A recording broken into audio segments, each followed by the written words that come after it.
இது இன்னைக்கு நேரத்துல நடக்கலங்க. 1972 நடந்து முடிஞ்சிருச்சு. எப்போ எம்ஜிஆர் அவர்கள் கட்சி ஆரம்பிச்சாங்களோ அப்பவே அது வந்து ஒரு கூத்தாடி கட்சி. எப்போ எம்ஜிஆர் அவர்களுக்கு பின்னாடி அத்தனை மக்கள் திரண்டு நின்னாங்களோ அப்பவே அது வந்து ஒரு கூத்தாடி கும்பல்.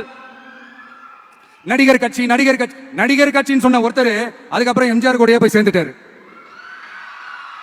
இன்னொருத்தர் இவரெல்லாம் ஒரு ரவுண்டு தாங்க வருவாரு, ரெண்டாவது ரவுண்ட்லாம் காணாம போயிடுவாருன்னு சொல்ல இன்னொருத்தர் அதுக்கப்புறம் போய் எம்ஜிஆர் கிட்டே போய் சேர்ந்துட்டாரு. சோ இந்த மாதிரி இவங்க 2 பேர் மட்டும் இல்ல, ஒட்டுமொத்த தமிழ்நாட்டு மக்களும் எம்ஜிஆர் அவர்கள் கூட தானே போய் சேர்ந்தாங்க. அதனால இது வரலாறு. இந்த வரலாறு நம்மளை விட அவங்களுக்கு இன்னும் நல்லாவே தெரியும். அதனாலதான் பாத்தீங்கன்னா 53 வருஷமா அதே கதறல்கள். கூத்தாடி கூட்டம், நடிகர் கட்சி நடிகர் கூட்டம். இப்படி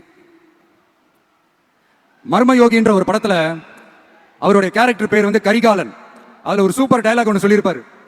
குறி வைத்தால் தவற மாட்டேன், தவறுமானால் குறியே வைக்க மாட்டேன்.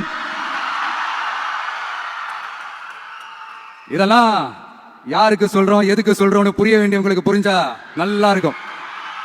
சும்மா பிளாஸ்ட் தான்.